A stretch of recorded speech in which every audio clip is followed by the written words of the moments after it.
بسم الله الرحمن الرحيم.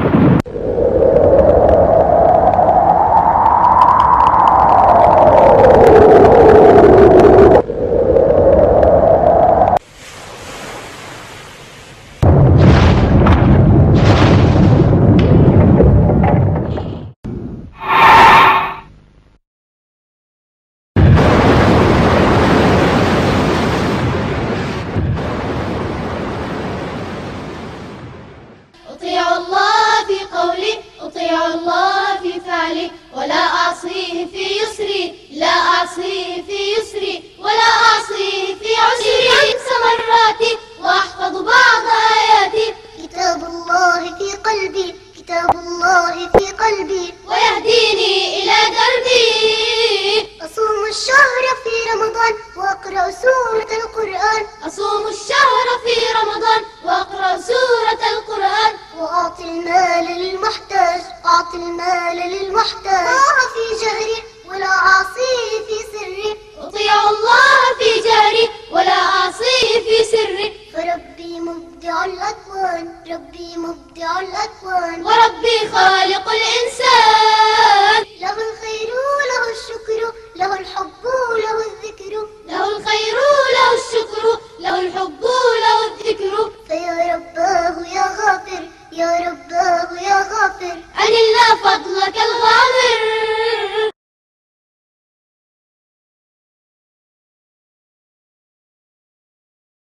إلهي maalinta aakhira rumaysan carabkiisa ha ka adkaado ama khayr ha sheego ama ha aamuso لأن من صمت نجا ruuxii aamusa oo sharka ka aamusa oo carabkiisa ka adkaada ruuxaasi waa badbaaday buu nabigu yiri salawaatu rabbi wasalaamu alayh bimacnaa ruuxii aan carabkiisa ka adkaaninna waa halaagsamay carabkaaga marka inaad ka adkaato ood fuxshigiisa ka qabato ood xanta ka celiso oo wax ka sheegidda muslimiinta aad ka xakamayso adaydani kugu jirtaa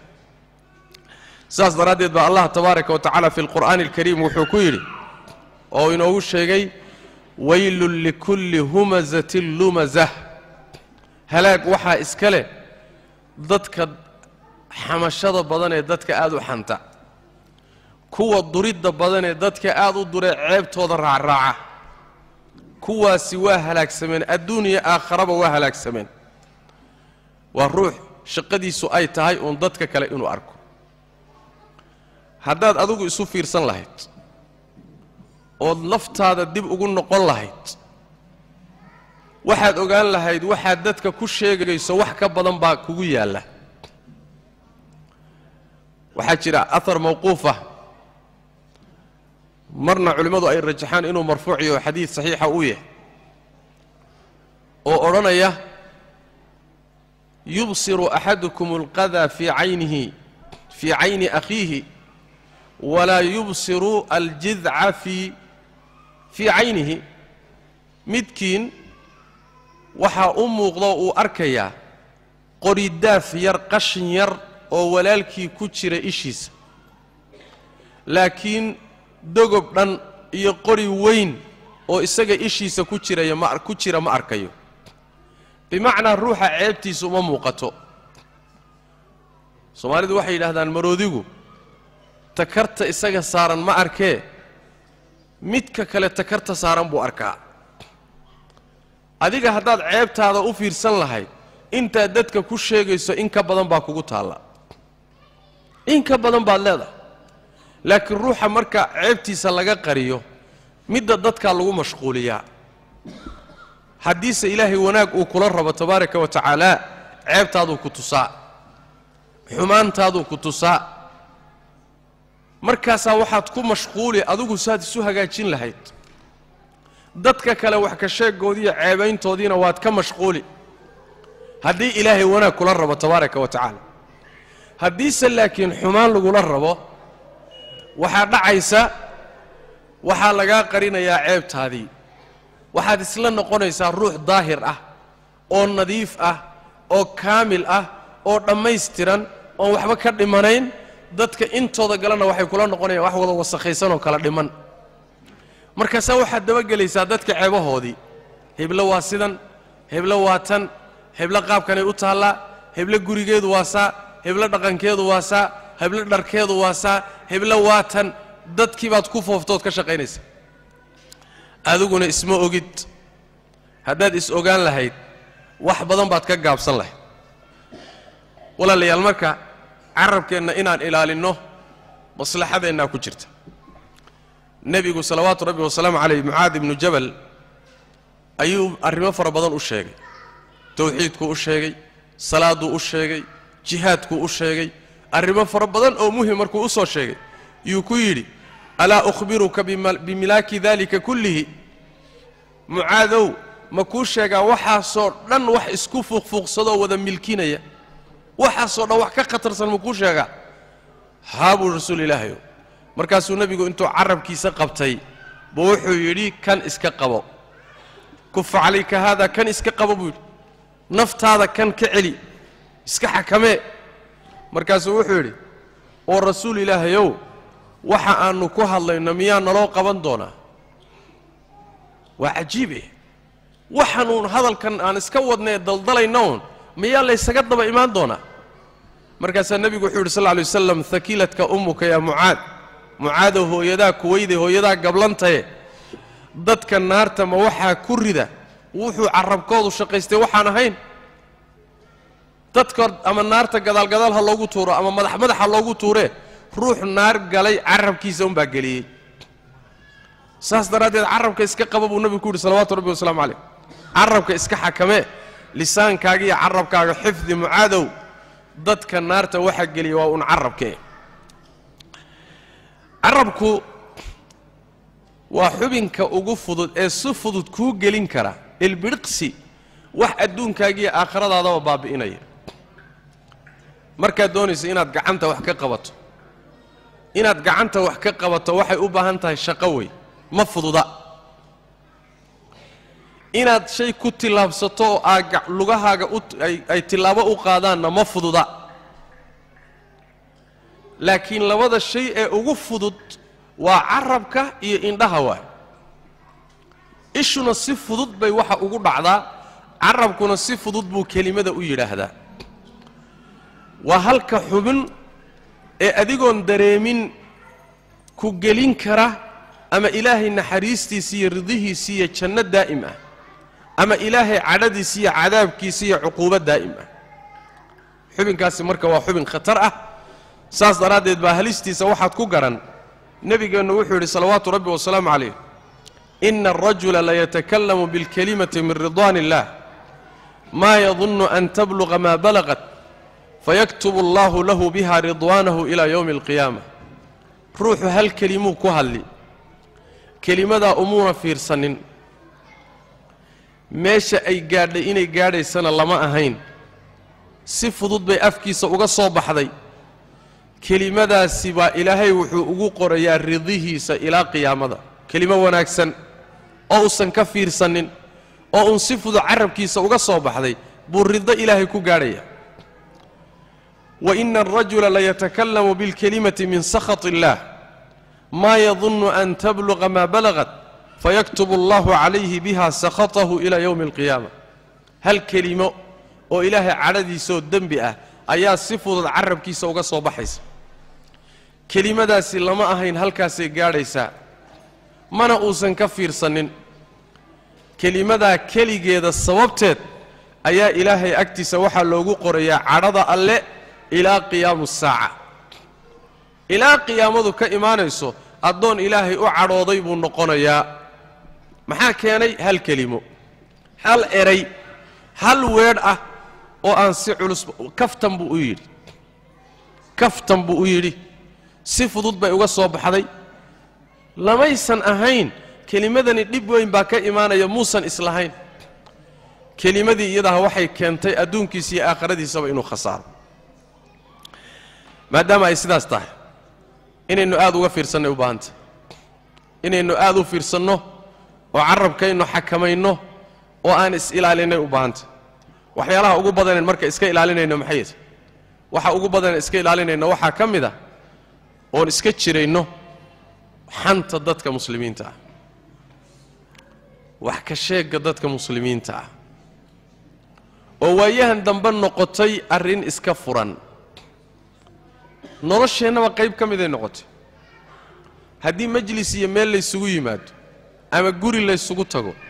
ama gole la isugu yimaado ama meel uun dadka kulmiso ama jid la isaga hor yimaado oo wax yar la wada istaago waxa laga sheekaysanayo waa dad muslimiina iyo cirdigooda iyo sharafkooda khaasatan dumarka waxa u badan ee naarta geeya waa carabkooda nabigeenna salawaatu rabbi wasalaamu calayh markii uu yidhi dumarka waxaan arkay iyagoo naarta u batay naartaan daalacday saa dadkii galay dumar baa u badnaa buu yidhi gabadh baa soo istaagto waxay tidhi oo rasuul ilaahayow sababta aan naarta ugu badannay maxay tahay nebigu wuxuu yidhi salawaatu rabbi wasalaamu calayh takfurna allacna wa takfurna alcashiir labadaa qodob baa naarta idiin badisay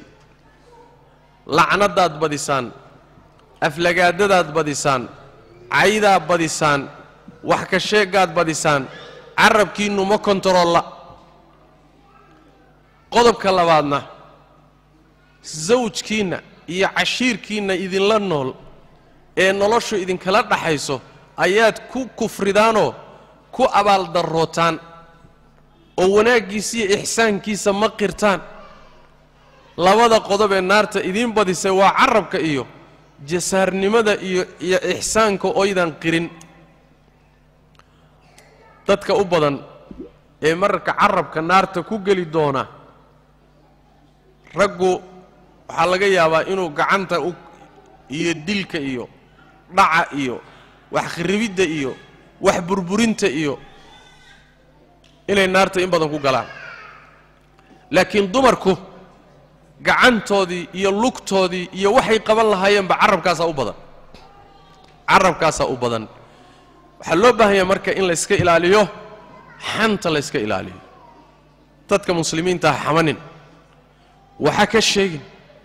haddaad xamato sooma ah ood ceebahooda sheegto ood majaalista ku sheekaysataan ood ku xalladaysataan waxaad ogaanaysaan dadkan ilaahay bay leeyihin ruuxu mar hadduu muslim yahay allana ka baqo waa weli ilaah aladiina aamanuu wa kaanuu yattaquun dadka ilaahayna rumaysan ka cabsadoo dariiqiisa hayaay waa awliyada ilaahay awliyada ilaahay haddii lagaa kari waayana oo afkaaga iyo addinkaagu ka nabadgeli waayana ilaahay baa kula dagaalamaya sa allah tabaaraka wa tacaala sooma dhihin man caada lii waliyan faqad aadantuhu bilxarb weli awliyadayda ka mida ruuxii la collaytama oo colaad u qaada oo dhiba dagaal baan u cilaamiyey ha ku talagalo dagaalkayga dagaalka lagula gelaya waxaa ka midoo rabbigaa kula geli doono alimaamu axmed iyo abu daawuud waxay soo saareen xadiid abu barzat alaslami laga warinayo arbacaduna baraa ibnu caazib bay ka warinayaan wuxuu yidhi nebigu sal lla alay wasalam yaa macshara man aamana bilisaanihi walam yadkhul iliimaanu qalbahu war dadka aan carabka uun ilaahay ka rumeeyeyow qalbigoodana uusan iimaanku gelinow dad afka keliyeeta uun ilaahay ka rumaysan oo carabkay ka ashahaadanayaan laakiin qalbigooda iimaanku uma degin dadkaasow laa takhtaabu lmuslimiina muslimiinta ha xamanina muslimiinta xanta ka daaya walaa tattabicuu cawraatihim cawradoodana ha dabagelinaya ceebahooda dadka muslimiinta ceebahooda ha dabagelina ha raarraadinina fainahu man tatabbaca cawrata akhiihi اlmuslim tatabbaca allahu cawratah walaalkiisa muslimkaa ruuxii ceebtiisa dabagaloo raacraaca oo raadiya ilaahay baa isagana ceebtiisa dabagaloo raarraadiya oo macnaha waxa way raacraaca waman tatabbaca allahu cawratahu yufadixu walow fii jawfi beyti ruuxii ilaahay uu cawradiisa dabagaliya ceebtiisana alla wuu fadeexayn xataa gurigiisa dhexdiisaba ha noqotee waa fadeexayn doonaa allah tabaaraka wa tacaala haddii lagu kari waayo marka oo xanta iyo ceebaynta iyo wax ka sheegga iyo dadka ceebahood iyo dhaliishoodood raacraacdood dabagashood uruuriso guryaha tag soo uruuri dumarka la kulan ceebaha soo uruuri wareegayso adiga shaqadaada ka dhigo inaad dadka uun xumaantooda soo uruuriso kuna sheekayso waxaad ogaataa adigana ceebtaada ilaahay baa dabagelaya allah markuu ceebtaada dabagalana wuu ku fadeexayn doonaa xataa gurigaaga dhexdiisana ha noqotee ma ruux ilaahay uu dabagalay baa fakanaya ma fakanaysid aakhare intaan la gaadhin baad adduunka lagugu fadeexayn doonaa maxaa yeelay allah tabaaraka wa tacaala wuxuu ku asturi markaad dadka asturto laakiin markaad ka shaqayso inaad dadka ceebahooda bannaanka u soo saarto adigana ilaahay baa ceebtaada bannaanka u soo saari mana fakan kartid xataa gurigaaga gudihiisaa lagugu fadeexayn doonaa gurigaaga gudihiisaa lagugu fadeexayn doonaa maalin dhoweyd wadaad baa jiray sheekhnimo sheeganayay oo masaajidda mid ka mida magaalada Nairobi wax ka akhrin jiray nin sheekhnimo sheeganayuu ah ninkii waxaa lagu imtixaanay inuu culimada caayo culimadii hore rag qiimo badan leh oo diintan u soo adeegay inuu caayo ibn Taymiya ibn al-Qayyim sheekh Maxamed ibn Abdul Wahhab mar alla markuu istaagaba ama khudbo ama muhaadaro ama kelimo markuu jeedinayo inuu ragga caayo waa ilaahay wuxuu qadaray tabaaraka wa tacaala dadkiisa markii laga kari waayo isaga kugu maqan baa lagugu maqan alla wuxuu qadaray ninkii nooca ahaa guri uu joogay oo qaraabo ay ahaayeen oo uu ka cuntayn jiray gabadh yar oo joogtay gabadh yar oo guriga joogtay oo aan qaan gaadhin ayaa isagoo oo farax xumaynaaya lagu qabtay waa ninkii sheekh ahaa xaal baa loo dhigtay masaajidda hortiisa lagu garaacay reerkiisii baa xaal loo dhigtay ninkii dhul baa qaban waayey oo cir baa asturi waayey ilaa uu cararay oo waddankiiyo magaaladaba uu ka cararay adiga markaa dadkan ilaahay tabaaraka wa tacaala shaqo ka dhigato oo lagaa kari waayo waxaad ogaataa waa lagugu maqan yahay ilaahay goortuu ku fadeexayn doonana ma foga gurigaaga gudihiisana lagugu soo gali doonaa xataa gurigaaga jawfkiisa lagugu fadeexaynaya ilaahay dadkiisa u daa oo adoomada ilaahay faraha ka qaad warkan aad leedahay waa fool xun yahay ilaahay baa saa u abuuray kan naafada ilaahay baa saa u galay kan dabeecadda xun allah siiyey tabaaraka wa tacaala adiga haddaad wax la dhaantood wax kaga roon tahayna adigu ismaadan siinina allah ku siiyey allihii qaybta ku siiyey intaad ku shukrido dadkan ceebtooda iyo xumaantooda ha dabagelin hana caayin hana dhaleecaynin hana xamanin meel lagu xamanaya haddaad aragtana walaalkaaga muslimkaa cirdigiisa iyo sharafkiisa waa inaad difaacdo waa waxaa aad u badan markaan majaalista isugu nimaadno khaasatan dumarka majaalista markii la isugu yimaadiyo goobaha iyo guryaha lagu sheekaysanayo mid baa xamanayso xan qolay xamanaysa guri bay xamanaysaa intii kale meesha fadhidayna way u qoslayaan oo way u marxabaynayaan والذين لا يشهدون الزور وإذا مروا باللغو مروا كراما dadka mu'miniinta Allah wuxuu ku sheegay ma xaadiraan zuurka iyo beenta iyo dambiga ma xaadiraan hadday laqwiga iyo waxyaalaha aan macnaha lahayn soo maraanna ayagoon ku wasaqoobin oo wanaagsan oo nadiif ay maraan oo dhaafaan haddiise laakiin wixii aad u marxabayso ood wixii u camirto ood u shactirayso ood u qosasho xanta midda wada iyo adigu isku dambi baati innakum idan mithluhum iyagoo kala tiim bu Allah tabaaraka wa tacaala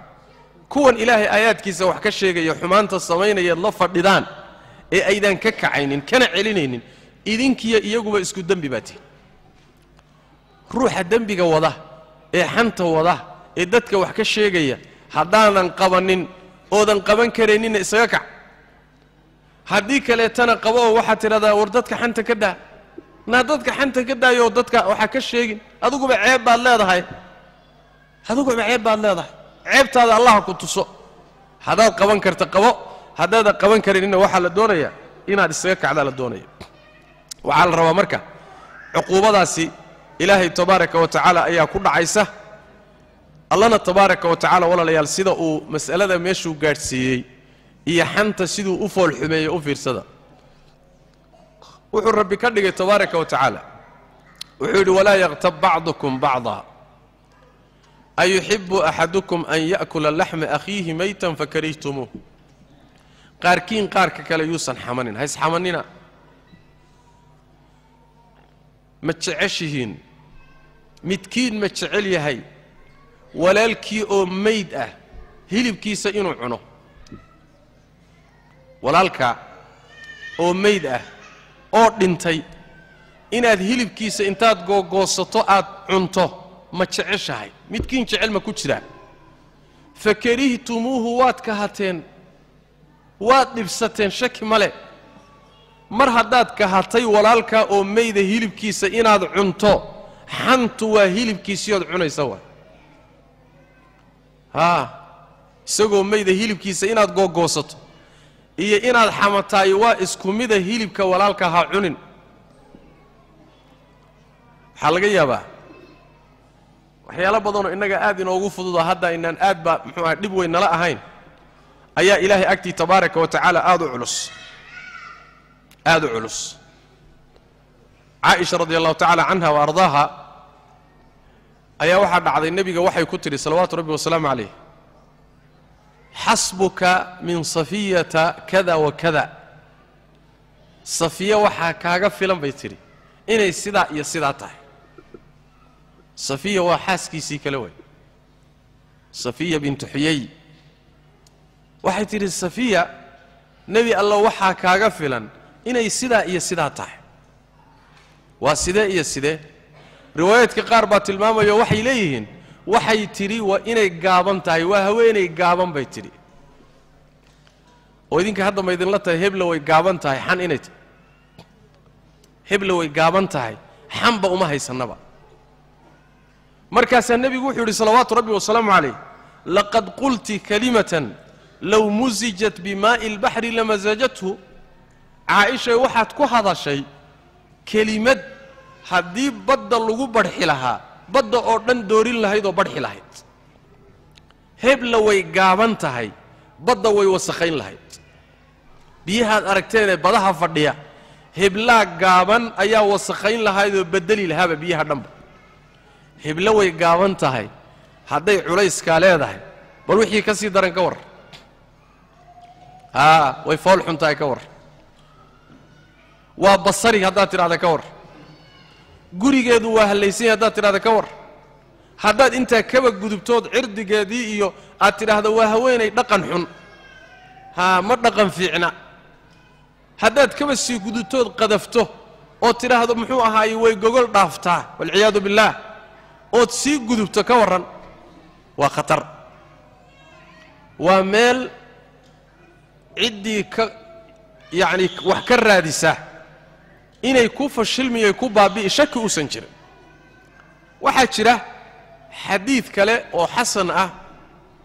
oo nebigeenna salawaatu rabbi wasalaamu calayh oo socoto safar ah ayaa waxaa la socday abubakr sidiiq iyo cumar baa la socday ciidankii nebiga la socday bay ka mid ahaayeen abubakar iyo cumar marka waxaa la socda nin labadooda u adeegaya nin u adeegahaya oo shaqooyinka yaryarkaa oo raashinka diyaarintiisa shaqaale ahaan nin ula socday ayaa jira socodkii la socday baa meel la degay markii meeshii la degay ayaa ninkii waxoogaa wuu daallanaayo wuu iska yara seexday hurduu galay iska yara culus abubakar iyo cumar waxay yidhahdeen war ninkii hebel ahaa wuxuu seexday hurdadii guryaha la seexan jiray laan ruuxu markuu socoto yahay hurdaduu seexdo iyo hurdada guryaha la seexda way kala duwanta war guryaha hurdadoodii buu galay bay dhaheen waa kelimo hurdo weyna hebel hurdo culus buu seexday waxaad moodaa inuu gurigiisii jiifo wax adag ma aha innaga marka laynoo fiiriyo maanta wax sii weynba ma aha abubakar iyo cumar intaa markay sameeyeen oo hadalkaas dhaafsadeen oo intaa ku sheekaysteen ayay waxay ninkii uu soo kaco way dirsadeen waxay yidhaahdeen nebiga u tago waxaad nooga raadisaa iidaan waxaan raashinka ku iidaamanno abubakar iyo cumar baa isoodna soo diray iidaan bayna ku weydiisanayaan nebi allow ee iidaan noo soo dhiib ninkii waa tegey nebigu u tegey salawaatu rabbi wasalaamu calayh wuxuu yidhi rasuul ilaahayow abubakar iyo cumar baa isoo diray waxayna kaa codsanayaan iidaan inaad u soo dhiibto nebigu farriin buu ku soo celiyey wuxuu yidhi ku noqo waxaad tidhaahdaa waad iidaamateen waad iidaamateen maxay tahay iidaanka kalead u baahantihiin ninkii waa soo noqday abubakar iyo cumar buu u yimid wuxuu ku yidhi nebigii wuxuu idin yidhi waad iidaamateenoo iidaankii waabad hesheenba maxay tahay iidaankaad raadinaysaan way yaabeen marka way soo tageen nebigay u yimaadeen sal alla alay wasalam markaasayna rasuul ilaahayow nin baan kuu soo dirsannay iidaan baan kaa codsannay farriin baad nagu soo celisay waad iidaamateen ee maxaan iidaamanay markaasuu nebigu wuxuu yidhi sal alla alay wasalam walaalkiin hilibkiisii baad ku iidaamateen buuri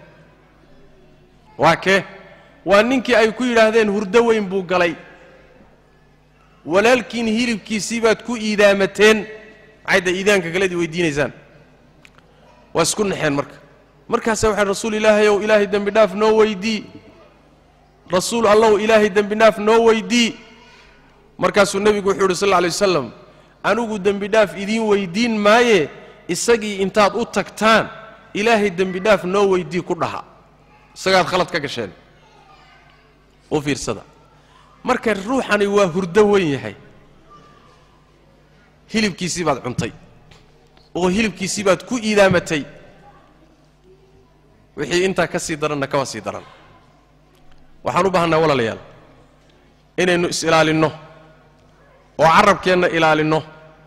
oo dadka muslimiinta walaalaheenna nabadgelinno oo waxa aad dadka ku sheegaysaa ay kaa mashquuliso ceebtaadu kaa mashquuliso waxaa nabigeenna ka sugan salawaatu rabbi wasalaamu calayh xadiidka axmed iyo abu daawuud ay soo saareen min xadiidi anas nebiga salawaatu rabbi wasalaamu calayh markii kor loo sii qaaday habeenkii kor loo sii qaaday wuxuu yidhi waxaan sii maray dad marartu biqowmin lahum adfaarun min nuxaas waxaan sii maray buu idhi dad ciddiyo leh ciddiyahooduna waxay ka samaysan yihiin nuxaas birta nuxaasta ah yaqmishuuna wujuuhahum wa suduurahum ciddiyaha dheerdheer ee biraha nuxaasta ka samaysan waxay ku xaganayaan wejiyadooda iyo laabahooda wejigiina way diirayaan laabtiina way xaganayaan oo waa diiranayaan iyagaa iscunaya markaasaa waxaan adhi buuhi waxaan jibriil ku yidhi jibriil baa la socda nebiga sal lla alay slam man haaulaa'i yaa jibriilow kuwani maxay ahaayeen dadkan ciddiyaha biraha ale ee wejigoodii iyo jidhkoodiiba macnaa xaganahaya iscunahaya maxay ahaayeen markaasaa wuxuu yidhi jibriil haaulaa'i aladiina ya'kuluuna luxuuma annaas wayaqacuuna fii acraadihim kuwani waa dadka hilibkooda kuwii cuni jiray sharafka dadkana ku dhici jiray oo wax ka sheegi jiray kuwii weeye oo sidan u ciqaaban saas way macnaha yacni waxa weeyaan maadaama dadkii aad ceebayn jirtay oo wax ka sheegi jirtay waxaa lagugu ceebaynayaa adiga laftaadii inaad iscunto ood isxagato ood isbaabbi'iso ood haraggaagii faydo ayaa ilaahay tabaaraka wa tacaala kugu ibtilaynaya kugu imtixaanaya sidaasay u ciqaaban yihiin waxaa loo baahan yahay marka walaalayaal in aynu carabkeenna ilaalinno oo xanta dadka muslimiinta ka ilaalinno aad buu u diidi jiray nebi moxamed salawaatu rabbi wasalaamu caleyh ugana dagaalami jiray qodobkaasi xanta markaan ka nimaanno waxaa soo raaca oo qodobka xiga uu yahay ood carabkaaga iyo afkaaga iyo adinkaagaba ka ilaalin inaad muslimiinta isku dirto waxa la yidhaahdo annamiima oo qodobka labaad ah namiimada nebigaa qeexay salawaatu rabbi wasalaamu calayh oo wuxuu yidhi atadruuna malcadhu ma taqaanaan namiimadu waxay tahay ma taqaanaan wuxuu yidhi naqlu lxadiidi min bacdi annaasi ilaa bacdin liyufsiduu baynahum waxaa la yidhahdaa xanta inaad warka dadka u kala qaado si aad dhexdooda u fasaadiso heblaad war ka qaaday heblaad u geysay dhexdoodii baa fasaadiso waad isku dirtay way isjeclaayeenoo way isnaceen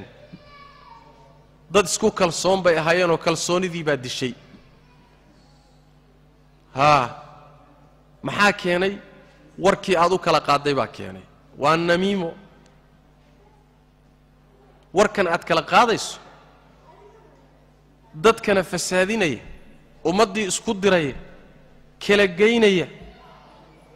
quluubtooda isku garaacaya waa namiimada waa namiimadaasina iyaduna waa qodob aad halis u ah waxyaalaha carabku kasbadayna ka mid tahay waxyaalaha carabku kasbado ayay ka mid tahay waxaa nebigeenna ka sugan salawaatu rabbi wasalaamu calayh xadiid imaam axmed uu soo saaray min xadiidi cabdiraxmaan ibni hanmin طبرانينا وصوصاري من حديث عبادة بن صامت وحو النبي صلى الله عليه وسلم خيار أمتي الذين إذا رؤوا ذكر الله أمت إذا أخيار تيذ وحوي كوة مركي لا أركو إلهي لا حسوستو تيذ وحي تيرا مركي إيش هذا قبط خشوع ديس إيا مقال كيسو إلهي كو حسوسيني إلهي كو حسوسيني ummadayda kuwaasaa akhyaartoodaa buu nabigu sal lla alay slam wa shiraaru ummatii ummadayda kuwooda yani kuwooda shar kale kuwa shar kale ee xunxunka ah ee ummadda ka tirsani almashaa'uuna binnamiima waa kuwa u socoshada badan isku dirdirka dadka waxay ka shaqeeyaan dadka inay isku diraan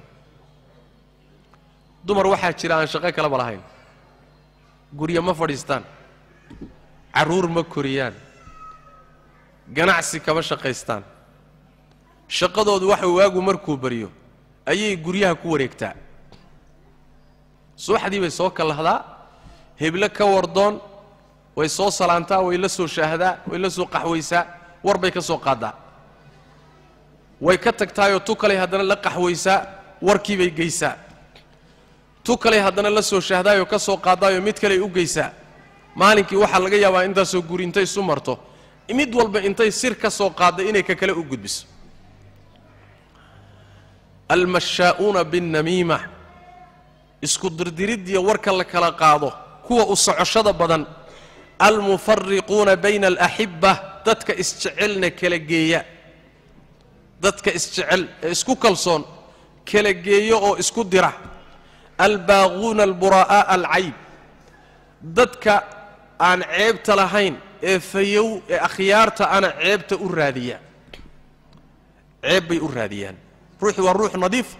waa ruux magac leh waa ruux ilaahay ka baqaya waa ruux muxuu ahay daahir ah wey ruuxiina waxaa loo raadinayaa ceebo uusan lahayn in lagu kabkabo in la saaro dadkaasaa ummaddayda ugu shar badan buu nabigu yidhi salawaatu rabbi wasalaamu calayh namiimo iyo xumaanta unuu ka shaqeeya dadka isjecel isku diroo warka u kala gudbiya dadka aan ceebta lahaynna ceebta u raadiya dadkaasaa ummaddayda ugu xun buu nabigu yidhi salawaatu rabbi wasalaamu calayh xadiidkaasi isagoo min xadiidi ibni cumarna sidoo kaleeto waxaa soo saaray alimaam albayhaqi fii shucab aliimaan waana xadiid xasan ah wey waa xadiid xasan ah xadiidkaasi marka wuxuu tilmaamayaa dadka ka shaqeeya namiimada iyo isku dirdirka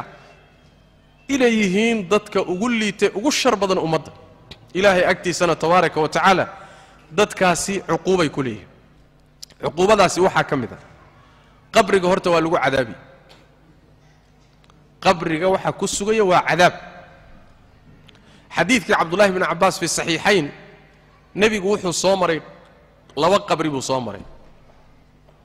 markaasaa wuxuu yidhi innahumaa la yucadabaan labadan qabri dadka ku jira waa la cadaabaya wama yu'adabani fi kabir waxa loo cadaabayana wax weyn oo ka tagidiisa iyo deyntiisu ay cuslayd ma ahayn ma cuslayn inay iska daayaan bala innahu kabir laakiin dambi weyn buu ahaa gelitaankiisu waa fududaa inay iska daayaanna waa fududayd laakiin dambi ahaan waa weyn yahay buu nabigu yiri salawaatu rabbi wasalaamu calayh labadan qabri dadka ku jira saasay u cadaaban ama ahaduhuma fakana la yastanzihu min albawl midkood labadan ruuxeed cadaab meesha ku cadaaban midkood kaadida muusan iska daahirin jirin kaadida jirkiisa iyo dharkiisa muusan ka daahirin jirin Soomaydaan arag dad islaamnimo sheeganaya oo intay kaleedhiyaan oo kaajaan ayagoon iska dhaqin oon iska nadiifin oo jirkooda ka dhowrin iska dhaqaaqa qaar badan sidii la isaga daahirin lahaa kaadidoo la isaga ilaalin lahaa taxadarkeedii ma qaadanayaan qabrigay ku cadaaban yihiin wa amma al-aakharu fakana yamshi bin namima ibn nabi sallallahu alayhi wasallam kan labaadee meesha ku cadaaban wuxuu u cadaaban yahay wuxuu u socon jiro ka shaqayn jiray inuu dadka isku diro oo warka u kala gudbiyo marka horta qabriga waa lagu cadaabi hadaa tahay dadka warka kala gudbiye isku dira dadka qabriga cadaab baa kugu sugay qiyaamada Soomaha nabigeenu wuxuu yiri salawaatu rabbi wa salaamu alayhi hadith Hudayfa fi sahihayn la yadkhulu al-jannata qattatun jannada ma galayo ruuxa dadka isku diree warka kala gudbiya jannada gali maayo marka qabrigana cadaab baad ku gali aakhira marka tagtana cadaab baad gali waxa inta soo dhan kaaga daran acmaashaadii aad samaysatay dadkii aad xamatay iyo dadkaad isku dirtay ayaa acmaashaadiina loo qaybin doonaa dadkaad aad wax yeeshay ama afkaaga ama adinkaaga dadkaad wax u geysato dhibaatada u geysatay soonkaagi iyo salaadaadii iyo xajkaagi iyo sadaqadaadii ayay aakhira u fadhiyaan oo ay qaadan doonaan nabigu wuxuu yiri sallallahu alayhi wasallam atadruna mal muflis mataqaanaan ruuxa caydha ah markaas waxay yiraahdaan nabi allah caydh waxaan u naqaanaa annaga man la dirham lahu wala dinar ruuxan shirin haysanin oon dirham haysanin oon diinaar haysanin xoolo aan lahayn baan annaga u naqaanaa caydh markaasuu nabigu wuxuu yiri sallallahu alayhi wasallam al muflisu min ummati ummadayda ruuxa caydha waxa weey waa ruux iimaan doona aakhiro wuxuu la iimaan doonaa acmaal salaad soon sadaqo acmaal waaweyn buu la iimaan doonaa markaasa markuu acmaasha la yimaado ayaa waxa iimaan doona dad badan oo uu xantay qaar uu gacantiisu gaadhay dad uu dhibaato u geystay dad uu qadfay dadkii baa meesha soo istaagaya maxkamadda rabbi buu saaran yahay markaas leeyin rabbi oo ruuxan xaqnagi naga sii waxa loo qaybinayaa acmaashiisii marka salaadii qaar baa la siin sakadii qaar baa la siin sadaqadiisii qaar baa la siin soonkii qaar baa la siin markii la qaybiyo xuquuqdoodii la siiyo qaar baa wali soo hadhay oo waxoodii aan la siin amalkiisina waa dhamaaday markaas leeyin rabbi oo xaqnagi ilaahina waa caadil tabaaraka wa tacaala maxaa la sameeynaa marka dambigii ay galeen dadkani oo dhibaatada u geystay xantay ee dhibka uu geystay ee uu gacantiisu gaadhay dambigoodii inta laga soo qaada dusha laga saaraya markaasa naarta loo kaxaynayaa away marka waxaad shaqaysatay dad baad u shaqaysay saas daradeed baa waxay dhigi jireen culimada salafka qaar kamida waxay dhigi jireen marka la yiraahdo hebel baa wax ka sheego waa lagu xantay oo hebel baa ku xamanaya wax ka sheegayo ku caayay marka la yiraahdo wuxuu dhigi jiray oo maanaaba heli karaba amal aanan shaqaysanin in la ii shaqeeyo oo la isiiyo waxaan heli karaba ma aha sidaas daraadeed aakhirana waad sida waxa xigta markaad warka kala qaadood kala gudbiso dadka aad warka u kala gudbisay wixii dib ee kala gaadhana adaa dambiga iska leh hadday islaayaan adaa dambiga leh hadday isnacaan adaa dambiga leh hadday isdakhraan adaa dembiga le hadday isxantaan adaa dembiga le haa marmarka qaarkood waxaa dhacaysa guryaha ku dumaya oo gurigii baa loo kala warqaadaya ninkii iyo xaaskiisii baa loo kala warqaadaya labadii la isla qabay baa warka loo kala gudbinayaa war aan jirin ama jiraa loo kala gudbinayaa guryihii baa dumaya shaqo shaydaan waay waxaasoo dhan adaa xambaarsanaya kelimo yar oo gaaban oo laga yaabo si fudud inay kaaga baxday baa dhici karaysa inay ka dhalato dunuub aad u waaweyn oo guryo ku dumaan oo dad isku laayaan oo ummadi ku fasaado oo dhiig ku daato waxaasoo dhan yaa xambaaraya ruuxii warka gudbiyey marka xanta iyo isku dirka iyo warka la kala qaadayo iyo carabkan aan kontaroolka lahayn walaalayaalo waa waxyaalaha cadaab inoogu sababaya adduunkeennana fasaad iyo dhib iyo cuquubo rabbi inoo soo jiidi doono carabkaaga ilaasho oo dantaada garo oo dadka ceebahooda ha raacraacin oo haddaad aragto xataa u ceeb astur ruux muslim oo walaalkaa ah xataa hadday si aadan ku talagelin ceebtiisa aad u daalacatoy kuugu soo baxdo ceebtiisa astur oo qari ilaahay baa ceebtaada asturi tabaaraka wa tacaala haddii aadan ogaaninna haba raadsanin haddaad maqashana difaac oo ha u qoslin hana dhegaysanin hana u marxabaynin ruux walaalkaa oo hilibkiisi la cunayo ama ruux walaalkaa oo la dhaleecaynayo ha dhegaysanin hana u marxabaynine ka celi kan samaynayana danbaa ugu jirta inaad ka celiso walaalkaaga la xamanaya la dhaawacayana danbaa ku jirta inaad ka celiso adigana danbaa kuugu jirto ilaahay baa ku difaaci tabaaraka wa tacaala meel aad jeceshahay in lagu difaaco ayuu ku difaaci haddaad difaaci weydana meel sidaasoo kale abaa adigana lagugu difaacaaga laga tegi doonaa oo ilaahay tabaaraka wa tacaala garabkaaga ka bixi doonaa ilaahay tabaaraka wa tacaala walaalayaal carabkeenna iyo afkeenna iyo adinkeedana allah inoo xifdiyo ee ha lays ilaaliyo khaasatan haddaad dumar tihiin shaqada waayahan aad u badatay oo guryuhu ku dumeen oo mujtamaceennu ku fasaaday oo dhibaatooyin badan ka dhalanayaani waa carabka iyo waxyaalaha ka dhalanaya iyo xanta iyo warka la kala gudbinayo ilaahay ha laga yaabo tabaaraka wa tacaala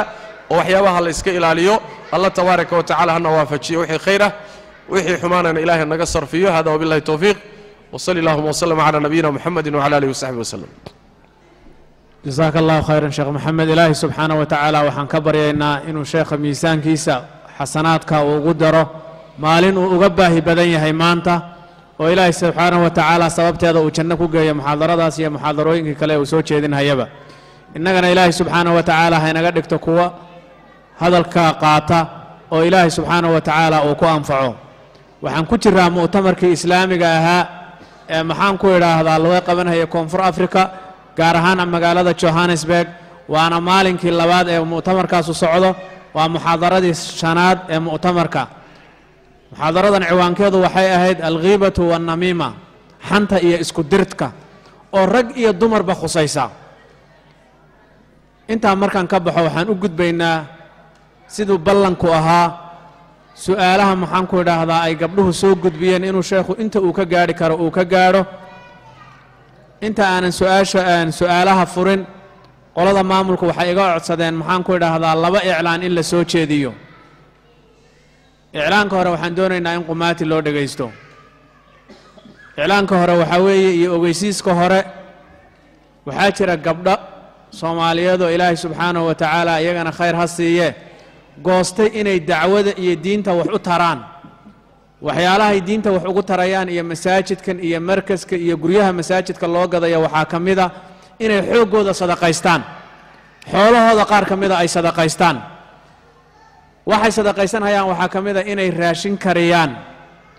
maadaama magaalada uu shir ka jiro dad badanna ay iman hayaan gabdhuhuna ay aad xaafadihii uga soo tageen iyo ragguba raashinka in laga gato waxallaale wixii faa'iide ah ka soo baxana ay dacwada iyo diinta iyo aabbahood iyo hooyadood iyo qaraabadii ay u sadaqaystaan waxaa marka culimada iyo gabdhuhuba ay codsan hayaan in gabdhaha raashinka laga gato waa maanta oo axad ah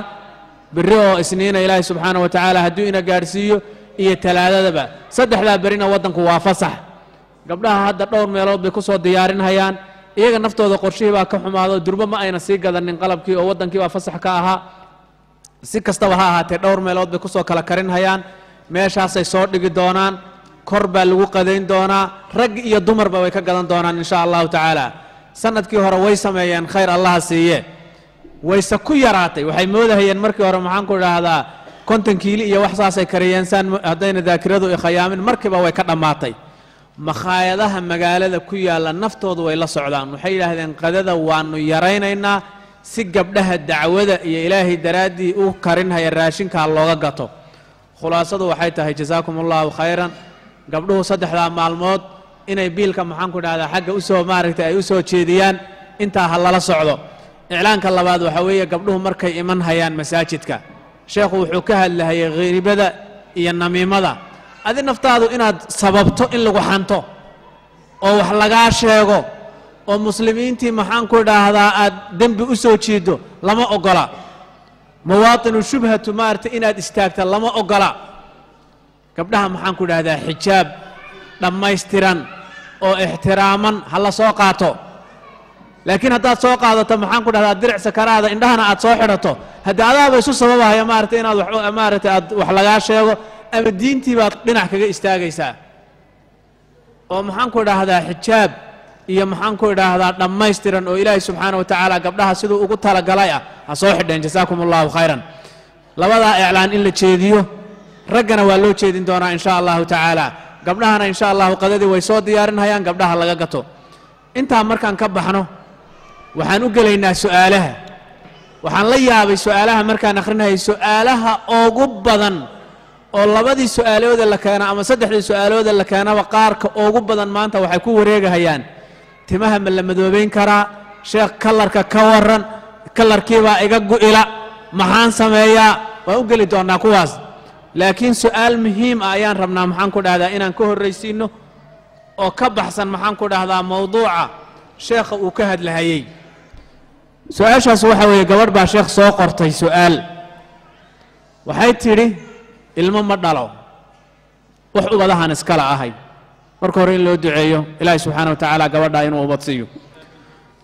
marka labaad waxay tidhi dhakhaatiirtaan tegay waxay igu yidhaahdeen ilaahayba kuuma abuurin wax ugxan ah ugxantii lagu uuraysanhayeyba ilaahay adiga kuguma maaragtay kuguma beerin waraysi badan dheer kadib markaan yeeshay dhakhaatiirtii waxay igu yidhaahdeen ugxanta waa lagugu beeri karaa si aad u uuraysato walaashay ugxanteeda intii la soo gooyo ma laygu beeri karaa si aan u uuraysto wajazaaka allahu khayran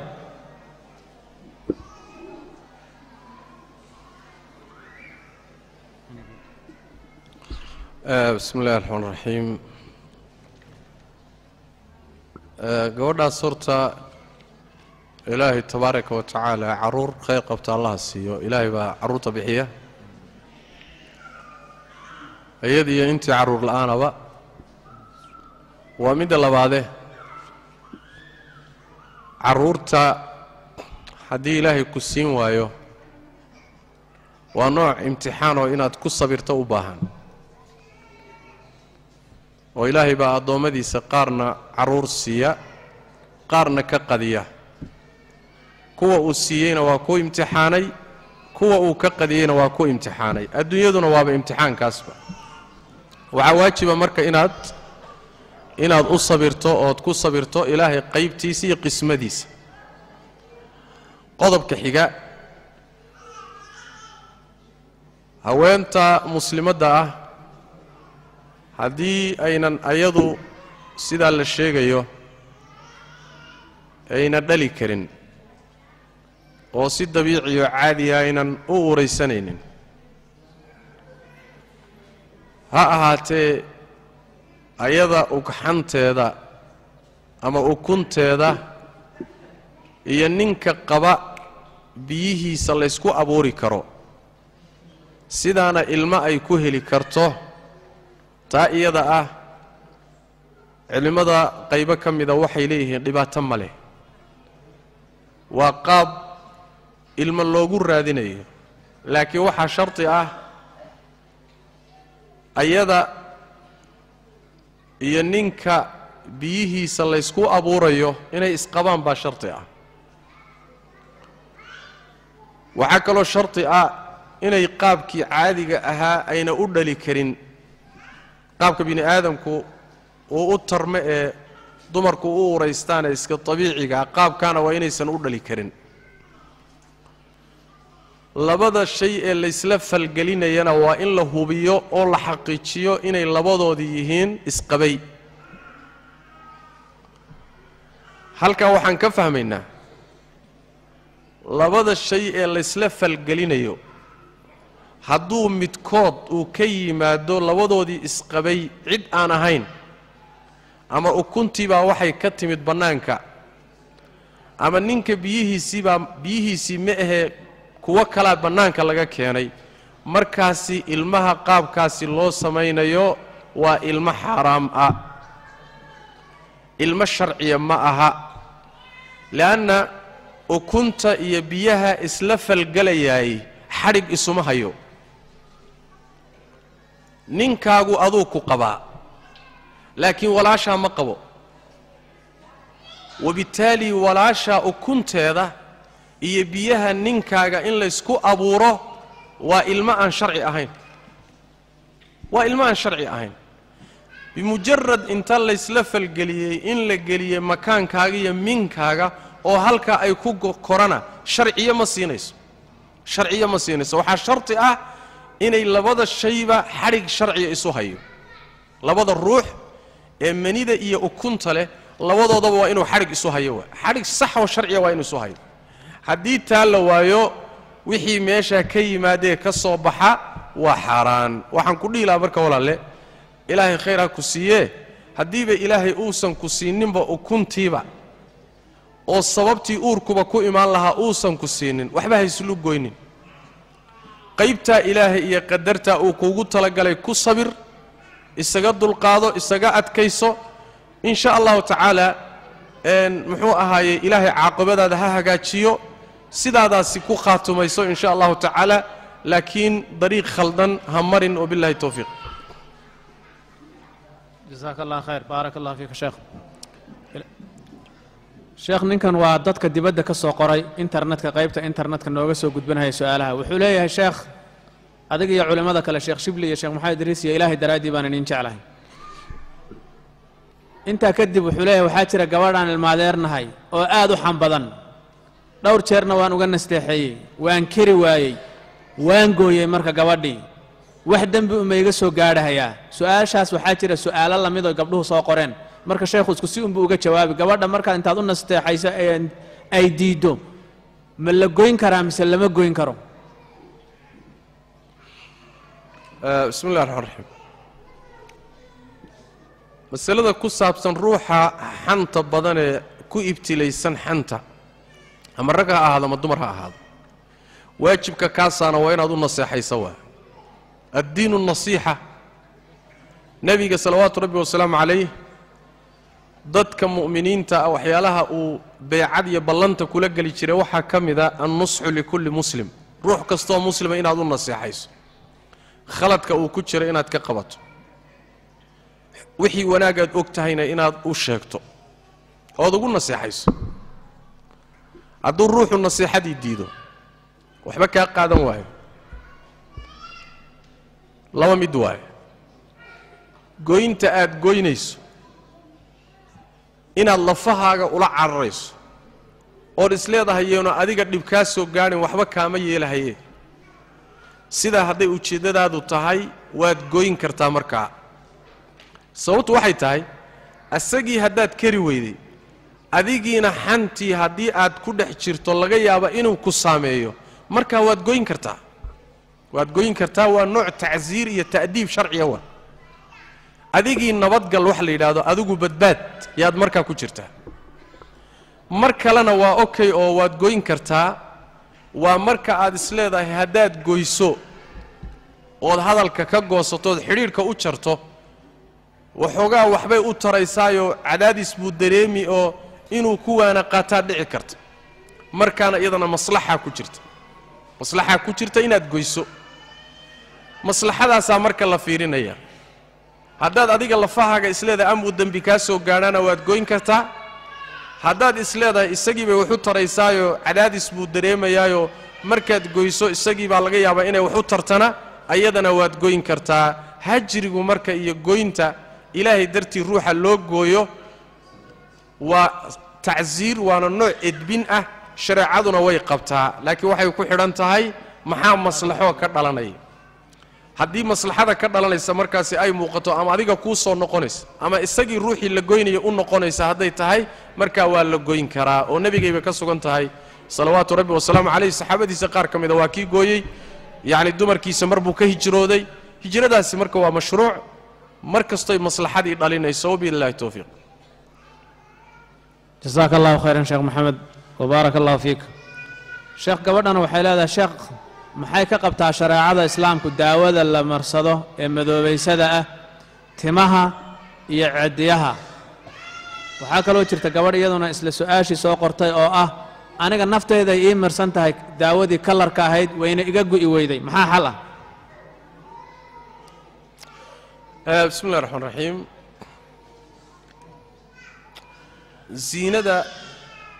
ziinada iyo quruxda iyo in laysqurxiyo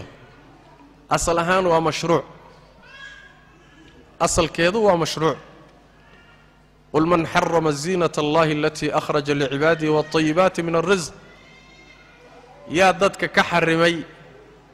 oo yaa u diidi kara ilaahay quruxda uu u banneeyey iyo waxyaalaha wan wanaagsan ee tayibaadka ah ilaahay baaba u banneeyey yaa kaloo u diidi kara waa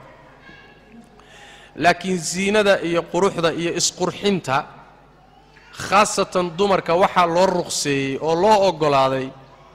isqurxin marka la yidhaahdo waxyaala aan ragga loo oggolayn waxyaala baab isqurxin markii la yimaado waxyaala dumarku khaas la yihiin baa jiroo ragga loo diiday ayaga marka ruqsay waxyaalo badan u haystaan ha ahaatee waxyaaba aan loo oggolaynna waa jiraan oo haweenku markay isqurxinayaan oo jidhkooda qurxinayaan waxyaala shareecadu u diiday baa jira oo waxaa ka mida maalan in ay maalan timaha indhaha ka koreeya in ay qorto oo kale oy qaansayso timaha inay qaansayso oo kale waa la diiday ilkaha oo kale intay qorqorto inay fanax ka samayso waa la diiday jidhka oo kale midab aan midabkiisii ahayn in lagu tallaalo waa la diiday yacni qaabab fara badan oo laysu qurxiyo waxaa jira shareecadu ay diidday baa jiro iska cad oo lacnad ku timid weliba isqurxintaadu marka waa inay shareecada waafaqsan tahay wixii shareecada waafaqsan waa lagu ogol yahay isqurxi ina allaha jamiilun yuxibu اljamaal ilaahay waa quruxsan yahay quruxduuna jecel yahay taa laguma diidin laakiin waa inaadan xuduuddii shareecada dhaafin waxyaalo fara badan oo hadda adduunka iyo kambaniyadan ganacsigu ay soo saareen dumarku inay isku qurxiyaanna ay ugu talagaleen in badan oo waxyaabaha ka mida darar iyo dhib baa ku jira ama jidhkii bay dhibayaan ama waxay dhibayaan timihii bay dhibayaan ama caafimaadkii bay dhibayaan waxyaalo fara badan oo isku qurxinayaan dumarku waa kimika waay waxyaala kimiko oo halis ah oo kambaniyadani ay ugu talagaleen ayagu inay lacag uun ku helaan adiga dhibaatada ku gaadhaysana aan dan laga lahayn waxaa ka mid ah suntan dadku ay dumarku isku caddeeyaan oo midabkii madowga ahaa ama maariinka ahaa lagula dagaalamayo daaway dhahaan soomaalidu daawo caddaysay dhahaan daawo maaha waa sun daawo maaha waa kimika halisa waay haweentu markay baratana jidhkeeda waxaa ka baaba'aya oo dhammaanaya oo haragga jidhka ka dhammaanaya waxa la yidhahdaa manaacadu waxa weye waa jidhka difaaciisa haraggan kore wuxuu leeyahay difaac loogu talagalay inuu qorraxda iyo dabka iyo qabowga isaga difaaco markaas kimikada noocaasa aad u isticmaasho dabka uma adkaysan kartid qorraxda uma adkaysan kartid qabowga uma adkaysan kartid waxyaalihii jidhku inuu iska celiyo loogu talagalay oo dhan baa baaba'aya waxyaalo badanoo noocaasaa jira waxyaalo badanoo timaha la mariyo caafimaadkii bay dhib u geysanaya warka murtidiisu waxa weeye in badan oo ka mida waxyaabahaasna asalkoodu waxay ka soo jeedaan nooc waxaa ku jira gaala ku dayasho ah gaala ku dayasho inay gaala intay majaraha inoo qabtaan maalinba wax inoo soo saaraan telefishinka inaga tusaan wixii isaga ah aan shaqo ka dhiganno maanta aan idhaahno sheekh timaha ma la kalarayn karaa timaha ma casayn karnaa berrina waxaa imaan doonta kalarkii iyo casayntii intay beddelaan inay ka dhigaan waxa la yidhahdo ciro timo cad oo ciro ah ayaa quruxdii loo beddeli telefishinkaa dhowr beli laynaga tusi timihiioo ciro noqdoo caddaaday oo qurux badan kadibna waa laynaga dhaadhicinoo waa laynaga gadi gabadhii muslimadda ahayd berrina sheekha waxay weyddiin doontaa sheekh timaha ciro ma laga dhigi karaa maantana waxay taagan tahay timaha kalar ma laga dhigi karaa berrina ciro ma laga dhigi karaa adiga inaad uun daba guurto uun gaalo iyo kambaniyadeeda iyo waxay soo saartoo suuq lagaa dhigto gabadha muslimadda haddaad tahay ma habboona quruxda la yaqaano markay timo noqoto timo quruxdoodu waa madow sidii ilaahay u abuuray oo u yeelay bayna ku quruxsan yihiin markay ciroobaan baa beddela la yidhi madowgana ka ilaaliya kalarrada kale ku beddela laakiin timo madow sidooday ku quruxsan yihiin ilaahay quruxduu siiyee dabiiciga ahaa bay leeyihiin quruxda kale loo raadinaya maxay tahay marka quruxda kale loo raadinaya waa mid musannaca oo la sameeyey waayo waa mid la sameeyey laynaga gaday laynaga dhaadhiciyey maskaxdeenna la qabsaday waayo anugu waxaan dhihi lahaa gabdhaha muslimaadka ah waa inaynan aad isu raacinin waxyaalahan kambaniyada gaalada ka soo baxaya ay suuq geynayaan ee jidhkooda ku saabsan sax wixii naaficoo manfacale ka qaata laakiin wax kasta inaan iska dabagallo masalo qurux badan ma aha garan maayo sharcan ma garanayo wax nasan diidaya oo mancinaya ma garanayo laakiin masaladu markay noqoto qaab gaalo uun iska raac gaalaa ka soo fushay raac ayagaa naga dhaadhiciya ha la yska dabagalo masaladu waxay noqonaysaa man tashabbaha biqowmin fa huwa minhum dad ruuxii isku shabbahoo dhaqankooda raacoo dabagala ayaguu ka mid yahay buu nebigu uhi salawaatu rabbi wasalaamu calayh isku kalsoonidu yaynay naga lumin isku kalsoonida yaan laynaga qaadin maskaxdeenna yaan la qabsanin duulaanka maskaxdu waa waxa ugu halisanoo bini aadamka lagu sameeyo waay maskaxdaada in la qabsado oo kambaniyadani ay keliyata maskaxdaada haystaan oo ku maamulaan waa wax laga quruxsan yahay wey wabillahi tawfiiq jazaaka allah khayr sheekh maxamed sheekh gabadhan waxay leedahay markii laga guurahaya guryaha waxaan dib u iibsannaa guriga naftiisii ruux kaloo guriga u baahan ayaa waxaad dhihi gurigaasaan ku siin laakiin furaha isii mararka qaarkood waxay leedahay ama alaabbaa taalla ama alaab yeenan oolin macnuhu waxa weeye furaha gurigaas lacagtaan ka qaadan hayo shareecada islaamku maxay ka qabtaa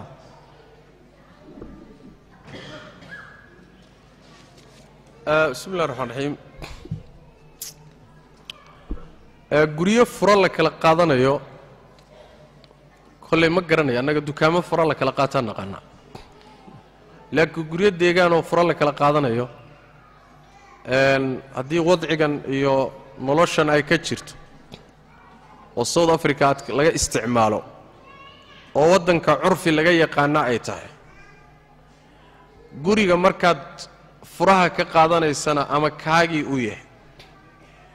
ama mid intaad kiraysatay oo agreementii iyo heshiis wakhtile aad gashay wakhtigii wax qaybi kaaga laaban tahay qaybtii kuu laabnaydna ruuxan aad ku wareejinayso uu yahay waddankana laga isticmaalo oo guryaha furaha la kala qaato sidaa uu yahay dhib ma leh laakiin haddaan waddanka laga isticmaalinoo curfi iyo caado waddanka laga isticmaala aynan ahayn innaga soomaalidu aan soo gelinay oo hadda aan bilownay hadday tahay ma bannaana qodob labaad weeye guriga haddii aadan lahayn adiga laf ahaan aadan milkigiisa lahayn oo uu kiro kugu yahay kiro markuu yahayna aadan heshiis wakhtila haysanin sannad baad heshiis qoratay 2 sanaad qoratay 3 sanaa kuu qoran yahay wakhti baa kuu laaban ruuxan waxaad kula heshiinaysaa wakhtigii ii laabnaa gal oo intifaacso anigana wakhtigaa ii laaban ee ii qoran iga iibso haddii aynan sidaa ahayn oo gurigaba heshiis uusan jirin ee lagu geliyey kiraysatay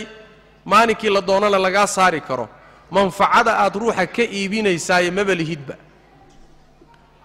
maxaad ka iibisay ruuxan maanta markaad fura intaad ka qaadatay aad ka baxday oo uu soo galay ruuxii guriga lahaa xaq wuxuu u leeyahay intuu yimaado inuu ka saaro marka waxa way su'aashu bima ta'kulu maala akhiika walaalkaa xoolihiisa maxaad ku cuntay waa xaq darro dhaqanka noocaasoo kale ah wuxuu hadda ka bilbilowday oo soomaalidu ka bilaabeen nairobi laakiin furo laguma magacaabee waxoogaa gurigii lagu jiray alaabadiisii iyo wixiisii iyo waxoogaa iigu dar iyo qaab noocaasaa kale hadda bilaabatay mase jiri jirin hadda ka hor waa dhaqan soomaaliyeed kaa waxaan u malaynayaa mid uun isaga la midoo la socda inuu meeshanna ka jiro hadday suuradu noocaa tahay guryaha qaabkaasi furaha loo kala qaadanayaayo waa xaaraam waana xoolo xaq darro lagu cunayo shareecaduna ma ogola wabillahi tawfiiq jasaaka allah khayr baaraka allah fiikum sheekh waxay leedahay gabadhan waxaan ahay gabadh haddii la doonana garoob baan ahay waxaan ka soo maqnahay waalidkay meeshan aan rabaa inaan ku guursado isagoon waalidkay loo sheegin ma guursan karaan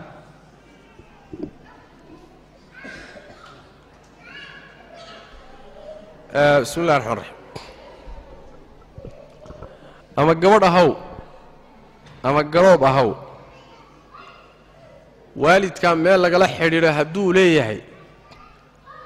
isagoon lala xidhiidhin oon lala socodsiinin oon soo fasixin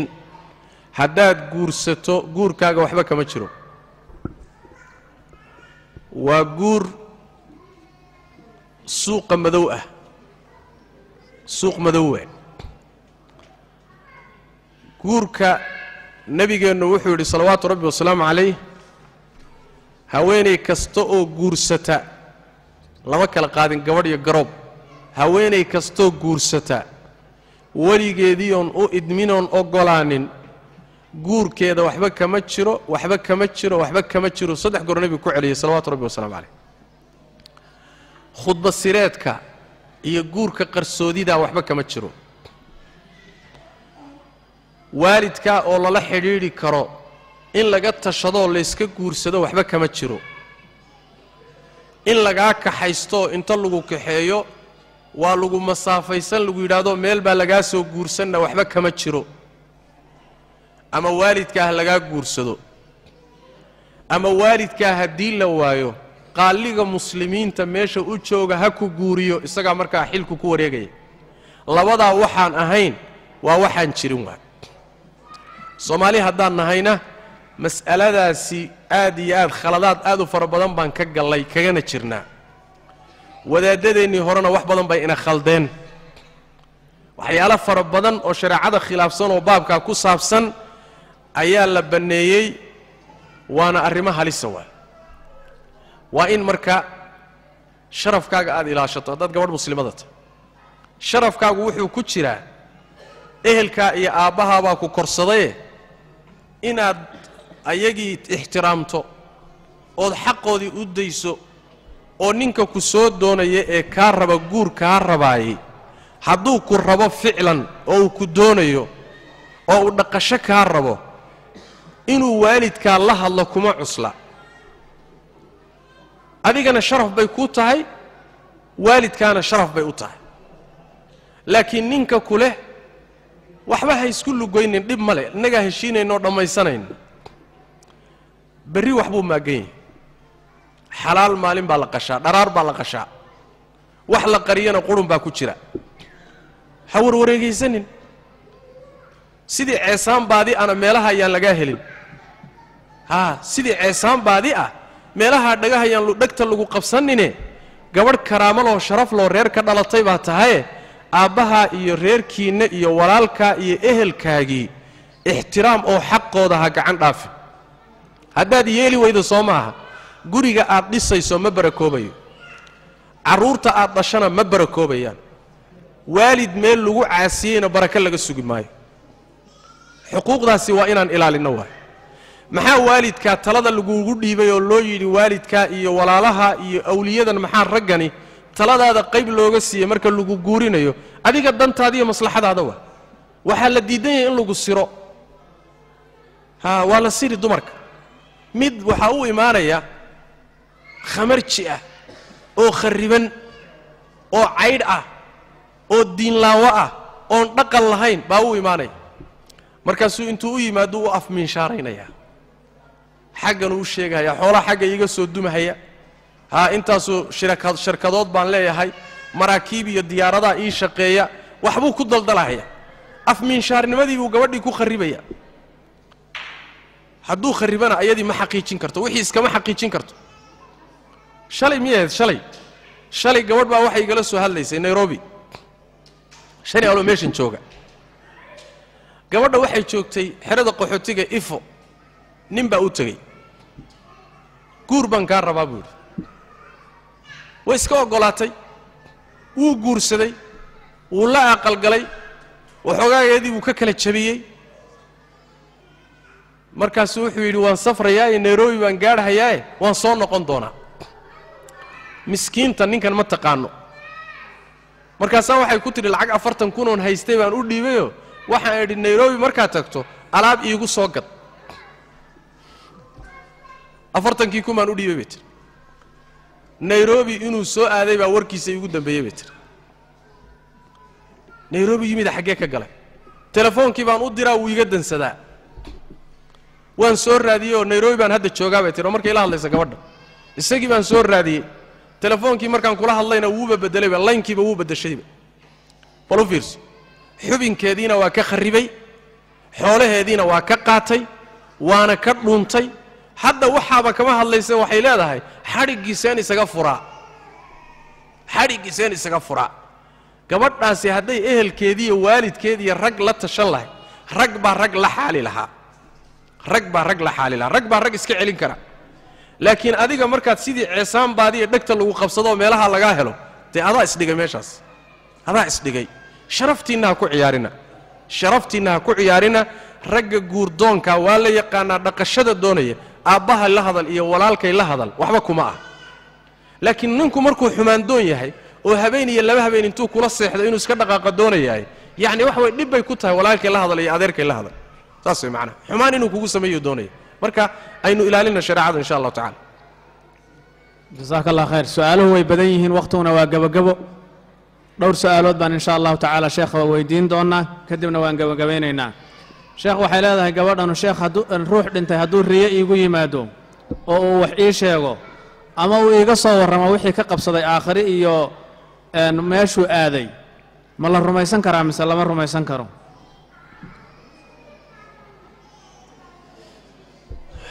riyadu horta waa xaq laakiin riyadu waa laba nooc sida nebiga ka sugan sal lla alay wasalam riyadu waa laba nooc ama waa 3 nooc waxa weeye shayaadiinta keenta oo habeenkii markuu ruuxu seexdo shayaadiintii baa imaanaysa markaasay qalbigiisa waxay ku ridayaan waxyaalahan argagaxa leh ee naxdinta leh iyo riyooyinkan iyo qarowgan qaar shayaadiintuu ka yimaadaa qaarna wuxuu ka yimaadaa habeenkii markaad seexanayso eed hurdada sii gelayso waxaa jira aad ku sheekaysanayso qalbigaaga ku wareegaya adoo ku sheekaysanayaad seexan qalbigaagu arrintiibuu dib u soo celinayaa cajaladii baad dib isu daaraysa markaasaa waxaad ku riyoonaysaa wixii aad ku sii seexanaysay midina waa sidaasoo waa sheekadii markaad seexanaysay aad ku sheekaysanaysay waa midda saddexaad waa riyada wanaagsanoo malaa'igta keenta qalbigana ku soo ridda riyadaa malaa'igtu ay keento ayaa waxay ka mid tahay bishaaro ilaahay dadka mu'miniinta uu bishaaraynayo nebinimada nooc ka midayna ahayd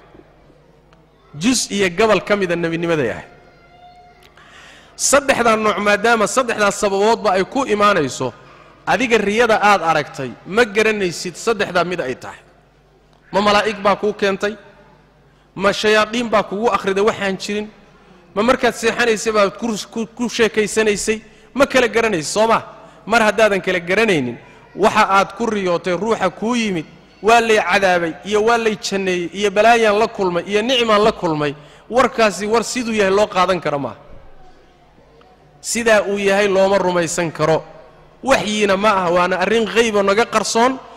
laakiin wax walba waa dhici kartaa saa inay u jirtana waa dhici kartaa inaysan saas u jirinna waa dhici kartaa wallahu aclam jazaaka allah khayr sheekh gabadhan waxay leedahay waddankii markaan joogay